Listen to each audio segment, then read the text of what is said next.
ಮದ್ಯವೇ ನಮ್ಮ ಶತ್ರು. ಕಣ್ಣೀರಿಟ್ಟ ಮಹಿಳೆಯರ ಕೂಗು ಗೋಮರ್ಸಿಯಲ್ಲಿ ಸಾರಾಯಿ ವಿರುದ್ಧ ಉರಿಯುತ್ತಿರುವ ಹೋರಾಟ. ಗೋಮರ್ಸಿ. ಇಂದು ಈ ಹಳ್ಳಿ ಮೌನವಾಗಿಲ್ಲ. ಇಂದು ಇಲ್ಲಿ ಮಹಿಳೆಯರ ಕಣ್ಣೀರಿನ ಕೂಗು ಇದೆ. ಮಕ್ಕಳ ನಿದ್ದೆ ಕಸಿದ ನೋವು ಇದೆ. ಒಡೆದ ಮನೆಗಳ ಕಥೆಯಿದೆ. ಅಕ್ರಮ ಮದ್ಯ. ಇದು ಕೇವಲ ಒಂದು ಬಾಟಲಿಯಲ್ಲ. ಇದು ಕುಟುಂಬಗಳನ್ನು ಒಡೆಯುವ ವಿಷ. ಇದು ಮಕ್ಕಳ ಭವಿಷ್ಯ ಕತ್ತಲೆಗೆ ತಳ್ಳುವ ಶಾಪ. ಈ ಶಾಪದ ವಿರುದ್ಧ ಇಂದು ಗೋಮರ್ಸಿಯ ನೂರಾರು ಮಹಿಳೆಯರು ತಮ್ಮ ಮನೆಗಳ ಬಾಗಿಲು ಬಿಟ್ಟು ಬೀದಿಗೆ ಬಂದರು. ಕಣ್ಣೀರಿನೊಂದಿಗೆ, ಧೈರ್ಯದೊಂದಿಗೆ. ಸಿಂಧನೂರು ತಾಲ್ಲೂಕು ಪ್ರವಾಸಿ ಮಂದಿರದಿಂದ ತಹಶೀಲ್ದಾರ್ ಕಚೇರಿವರೆಗೆ ನಡೆದ ಪಾದಯಾತ್ರೆ. ಅದು ಕೇವಲ ಪ್ರತಿಭಟನೆಯಲ್ಲ. ಅದು ತಾಯಂದಿರ ವೇದನೆ. ನಮ್ಮ ಗಂಡರು ಮದ್ಯದ ಗುಲಾಮರಾಗುತ್ತಿದ್ದಾರೆ, ಮಕ್ಕಳು ಹಸಿವಿನಿಂದ ಮಲಗುತ್ತಿದ್ದಾರೆ, ಮನೆಗಳಲ್ಲಿ ಶಾಂತಿ ಉಳಿದಿಲ್ಲ ಎಂದು ಮಹಿಳೆಯರ ಕಂಠ ಗದ್ಗದಿತವಾಯಿತು. ಕೆಆರ್ಎಸ್ ಪಕ್ಷದ ಮುಖಂಡ ನಿರುಪಾದಿಕೆ ಮಾತನಾಡುತ್ತಾ, ಪರವಾನಿಗೆಯಿಲ್ಲದ ಮದ್ಯ ಮಾರಾಟ ಸಾರ್ವಜನಿಕ ಸ್ಥಳಗಳಲ್ಲಿ ವಸತಿ ಪ್ರದೇಶಗಳ ನಡುವೆ ನಡೆಯುತ್ತಿದೆ. ಇದರಿಂದ ಯುವಕರು, ರೈತ ಕೂಲಿಕಾರರು ನಿತ್ಯ ಮದ್ಯ ಸೇವನೆಗೆ ಬಲಿಯಾಗುತ್ತಿದ್ದಾರೆ.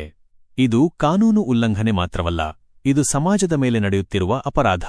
ಇದಕ್ಕೆ ತಕ್ಷಣ ಅಂತ್ಯ ಬೇಕು ಎಂದು ಕಿಡಿಕಾರಿದರು.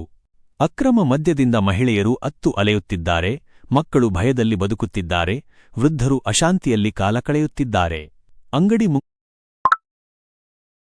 ಮುಂಗಟ್ಟುಗಳಲ್ಲಿ, ಕಿರಾಣಿ ಅಂಗಡಿಗಳಲ್ಲಿ, ಮನೆಗಳಲ್ಲಿ ಮಾರಾಟವಾಗುತ್ತಿರುವ ಸಾರಾಯಿಗೆ ಕಡಿವಾಣ ಹಾಕದೇ ಇದ್ದರೆ ಗೋಮರ್ಸಿಯ ಭವಿಷ್ಯ ಕತ್ತಲಾಗುತ್ತದೆ ಎಂದು ಗ್ರಾಮಸ್ಥರು ಎಚ್ಚರಿಸಿದರು. ನಮಗೆ ಮದ್ಯ ಬೇಡ, ನಮಗೆ ಶಾಂತಿ ಬೇಕು, ನಮಗೆ ನಮ್ಮ ಮಕ್ಕಳ ಭವಿಷ್ಯ ಬೇಕು ಎಂಬ ಒಂದೇ ಕೂಗು ಇಂದು ಗೋಮರ್ಸಿಯಲ್ಲಿ ಮೊಳಗಿತು. ಇದು ಕೇವಲ ಒಂದು ದಿನದ ಹೋರಾಟ ಅಲ್ಲ. ಇದು ಒಂದು ಊರಿನ ಜೀವ ಉಳಿಸುವ ಸಂಕಲ್ಪ. ಇನ್ನು ಪ್ರಶ್ನೆ ಒಂದೇ: ಆಡಳಿತ ಯಂತ್ರ ಎಚ್ಚೆತ್ತುಕೊಳ್ಳುತ್ತದೆಯೇ? ಗೋಮರ್ಸಿ ಸಾರಾಯಿ ಮುಕ್ತ ಗ್ರಾಮವಾಗುತ್ತದೆಯೇ? ವರದಿ: ಸುರೇಶ್ ಬಳಗಾನೂರು.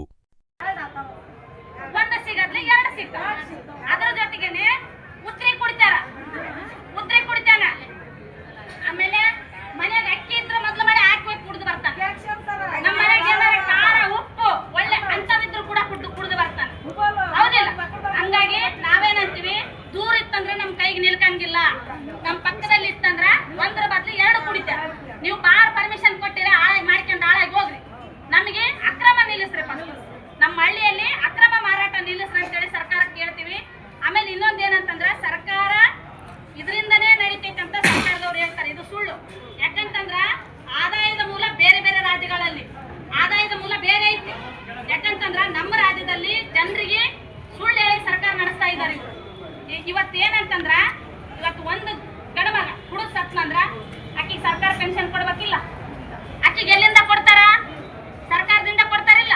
ಅದು ಆದಾಯದ ಮೂಲ ಎಲ್ಲಿಂದ ಬರ್ತೈತಿ? ಖರ್ಚು ಮಾಡ್ತಾರಿಲ್ಲ ಒಬ್ರು. ಆಮೇಲೆ ಕುಡ್ದು ಕುಡ್ದು ಕುಡ್ದು ಪೇಷಂಟ್ ಆತಾನ. 3 ಲಕ್ಷ 4 ಲಕ್ಷ ದವಾಖಾನೆಗೆ ಇಡ್ಬೇಕು. ಸರ್ಕಾರಿ ಆಸ್ಪತ್ರೆಗೆ ಹೋದ್ವಿ ಅಂದ್ರೆ ಸರ್ಕಾರನೇ ಕೊಡ್ಬೇಕಿಲ್ಲ. ಮತ್ತೆ ಅದು ಎಲ್ಲಿಂದ ಬರ್ತೈತಿ? ಆದಾಯ ಅಲ್ಲಿ ಖರ್ಚು ಮಾಡ್ತಾರೆ ಸರ್ಕಾರ. ಆರೋಗ್ಯದ ಮೇಲೆ ಖರ್ಚು ಮಾಡ್ತೈತಿ, ಪೆನ್ಷನ್ ಕೂಡ ಖರ್ಚು ಮಾಡ್ತೈತಿ. ಈ ರೀತಿ ನೀವು ಅದು ಒಂದೇ ಆದಾಯ ನೋಡಬಾಡ್ರಿ ಅಂತೇಳಿ ಸರ್ಕಾರಕ್ಕ 10 ವರ್ಷಗಳಿಂದ ನಾವು ಕೇಳ್ತಾ ಇದ್ದೀವಿ.